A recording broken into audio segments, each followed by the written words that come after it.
morning, students. In the last part, we have learned until the structural organization of the cell, that is, what is a cell made up of, followed by the functions of the plasma membrane, etc. And now let us learn the second component of the structural organization of the cell, that is cytoplasm. Before learning what is cytoplasm, we must understand what is protoplasm first. In the starting of the chapter only, we have learned a scientist known as Purkinje has coined the term protoplasm to the fluid inner content of the cell. Protoplasm refers all inner cellular contents inside the cell membrane.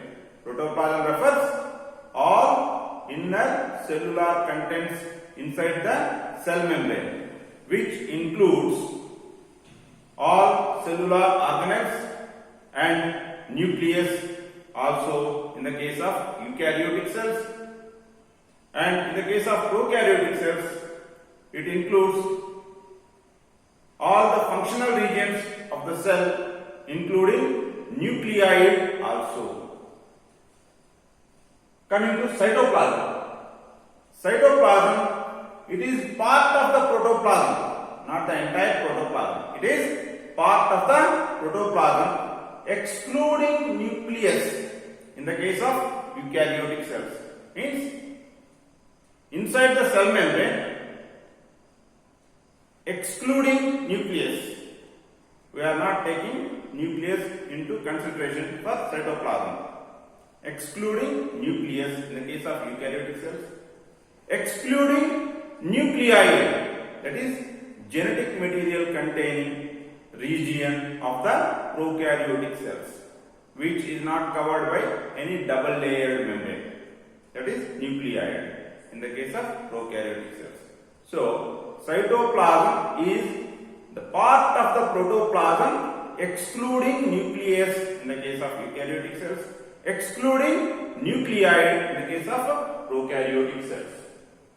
So, this cytoplasm, when you stain the cells in the biological laboratory and observe them under microscope, you can clearly see the cytoplasmic region as poorly stained region because it takes very little or less stain than compared to nucleus.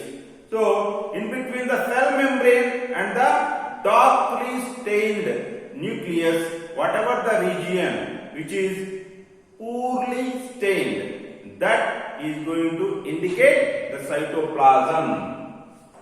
This cytoplasm is generally fluid in state. Fluid in state means it is in fluid state, and it contains all cellular organelles in the case of eukaryotic cells. Every time we are referring eukaryotic cell, prokaryotic cell, like that. Let us try to understand what are the differences are present between prokaryotic cell and eukaryotic cell.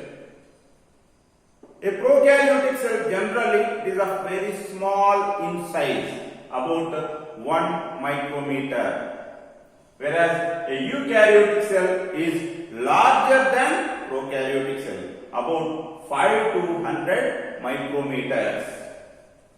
In prokaryotic cell, the genetic material containing central region is not covered by any double layered membrane, which we call as nucleoid. So prokaryotes contain nucleoid, whereas in eukaryotes the genetic material containing region is covered by a double layered membrane, which is known as defined nucleus.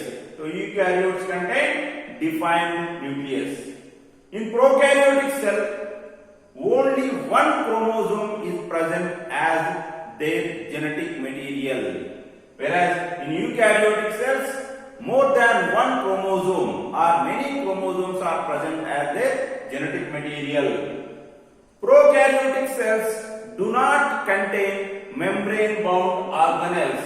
That means prokaryotic cells lack membrane-bound organelles, whereas in eukaryotic cells, membrane-bound organelles are present.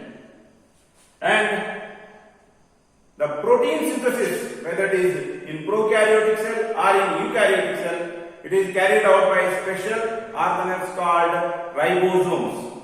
In prokaryotes, the ribosomes are of 70S type. 70S type. In eukaryotes, the ribosomes are bigger one. They are 80S type.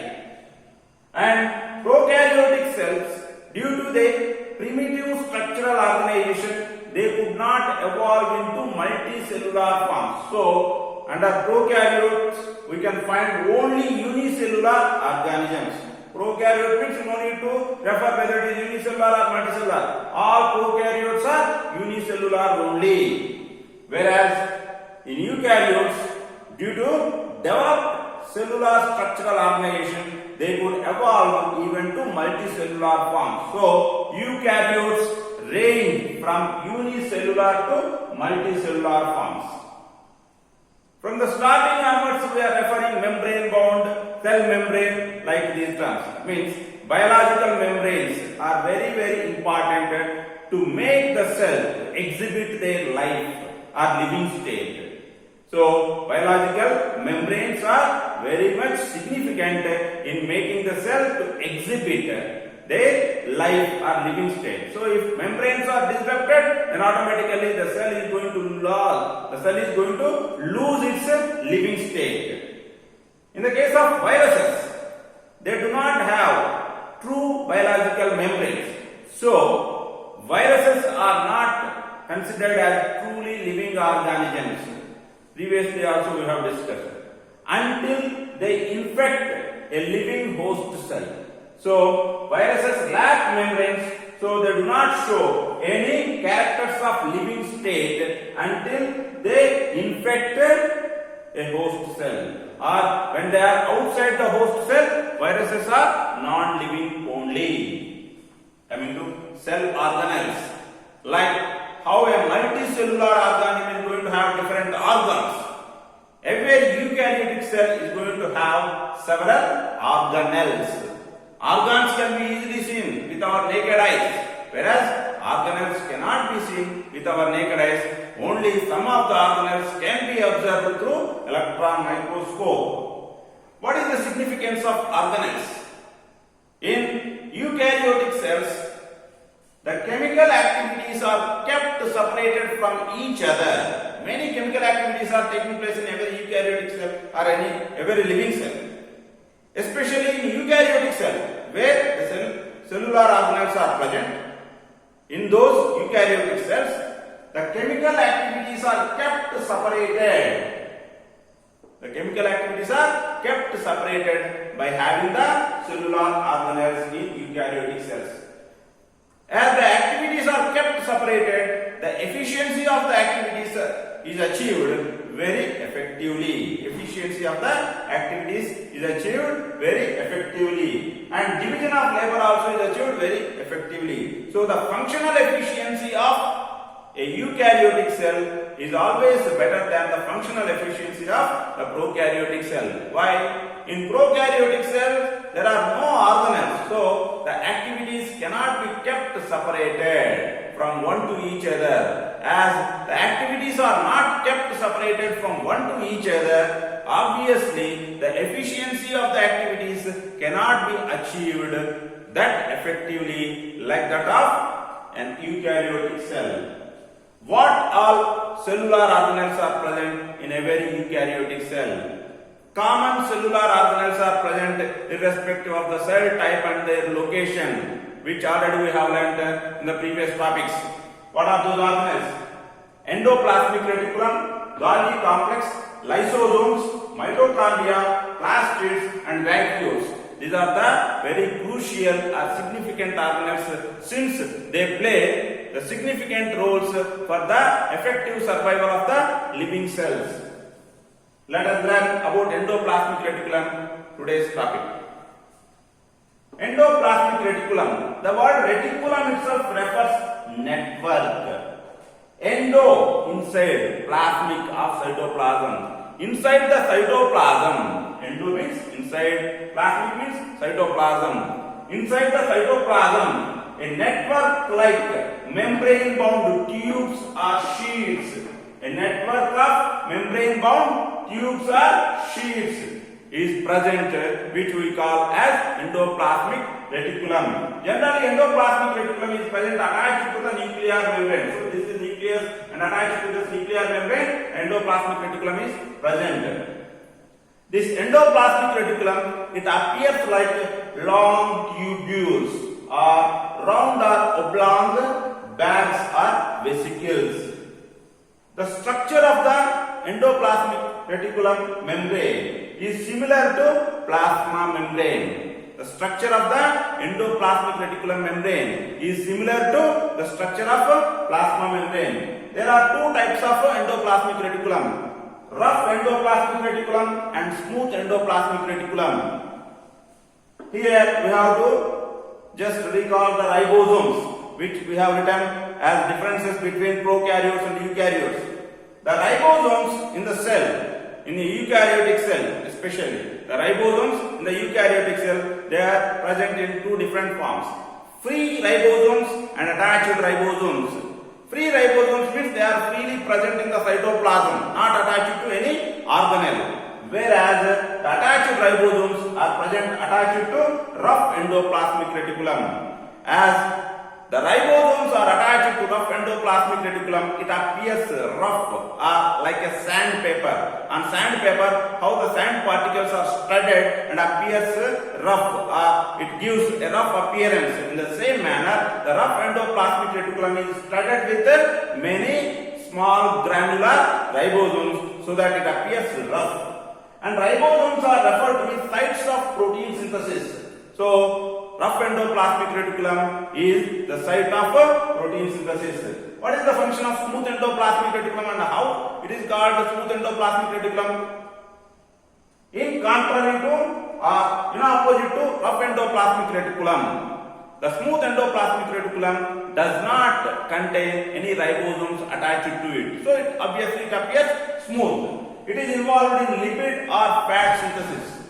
Smooth endoplasmic reticulum is involved in lipid or fat synthesis. And in the construction of plasma membrane or cell membrane, proteins and lipids are the chief structural constituents. So, proteins are synthesized on rough endoplasmic reticulum, lipids are synthesized on smooth endoplasmic reticulum. So, the construction of biological membranes using the proteins and lipids which are synthesized from rough and smooth endoplasmic reticulum respectively is known as membrane biogenesis. Membrane biogenesis. And some of the proteins that are synthesized from rough endoplasmic reticulum are used as enzymes or functioning as enzymes.